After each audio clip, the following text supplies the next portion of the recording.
സഹൃദയ കലാസ്നേഹികളെ, ദൃശ്യം 3 കണ്ടു. ഇപ്പോൾ വന്ന് കയറിയതേ ഉള്ളൂ. ഞാൻ ദൃശ്യം 4 കാണാൻ ഭയങ്കര എക്സൈറ്റഡ് ആണ്. അപ്പോൾ തന്നെ നിങ്ങൾക്ക് മനസ്സിലാവും ഞാൻ ദൃശ്യം 3യിൽ എക്സൈറ്റഡ് അല്ല എന്ന്.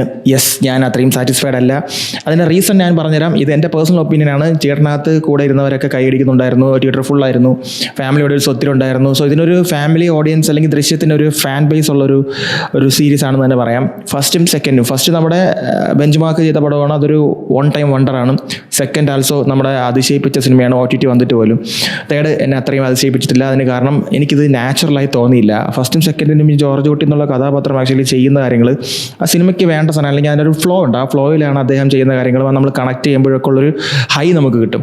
ഇതിനകത്ത് ആക്ച്വലി എനിക്ക് അങ്ങനെ ഒന്നും കിട്ടിയില്ല. എനിക്ക് ഈ പടത്തിൽ ഒരു സ്ഥലങ്ങളിലും ഒരു ഹൈ കിട്ടിയില്ല.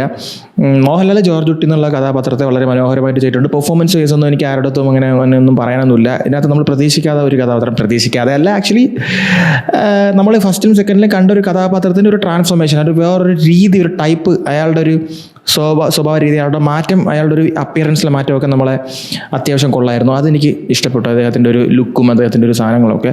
അല്ലാത്ത പക്ഷം ഇതിനകത്ത് ട്വിസ്റ്റുകൾ കൊണ്ടുവരാനും അല്ലെങ്കിൽ കാര്യങ്ങൾ ചെയ്യാനും ഒക്കെ ആയിട്ടുള്ളൊരു സാധനങ്ങൾ ആക്ച്വലി ഇതൊരു നാച്ചുറൽ പ്രോസസ്സിലൂടെ ഉണ്ടായതല്ല എന്ന് എനിക്ക് തോന്നി.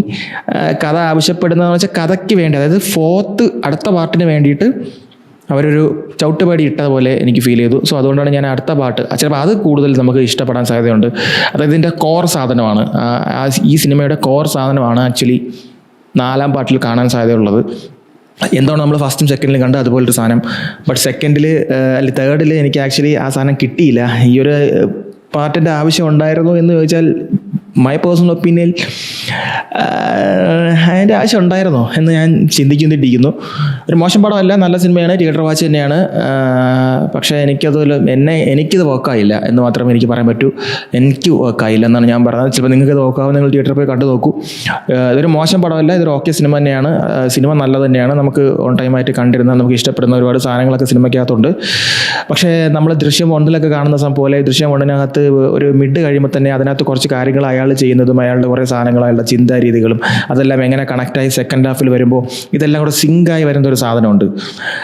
എനിക്ക് ഫസ്റ്റ് ഹാഫിൽ അതൊന്നും കിട്ടിയില്ല. ഫസ്റ്റ് ഹാഫിനകത്തുള്ളത് ഒരു നോർമൽ വേൾഡ് ബിൽഡിങ്ങും ഒരു പ്ലെയിനായി കഥകൾ ഇങ്ങനെ പറഞ്ഞു പോകുന്നു. സെക്കൻഡ് ഹാഫിൽ അതൊരു സംഭവം ഉണ്ടാവുന്നു. അതിനുവേണ്ടി ജോർജ് കുട്ടി എന്ത് ചെയ്യുന്നു എന്നൊക്കെ ഉള്ള കുറച്ച് സാധനങ്ങൾ മാത്രമാണ്.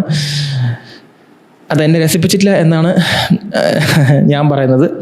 പക്ഷേ എല്ലാവർക്കും സിനിമ വ്യത്യസ്ത അനുഭവമായിരിക്കും. നിങ്ങളും നിങ്ങളുടെ ഒപ്പീനിയൻസ് കണ്ടവരാണെങ്കിൽ കമൻറ്റായി രേഖപ്പെടുത്തൂ. ബട്ട് ഞാൻ 4-ന് വേണ്ടി എക്സൈറ്റഡ് ആണ്. 4-ാം ഭാഗം ഞാൻ ഫസ്റ്റ് ഡേ തന്നെ പോയി കാണും. തേർഡ് പാർട്ട് എനിക്ക് വർക്കായില്ല ഗൈസ്. നിങ്ങൾ പോയി കണ്ടിട്ട് അഭിപ്രായം പറയൂ.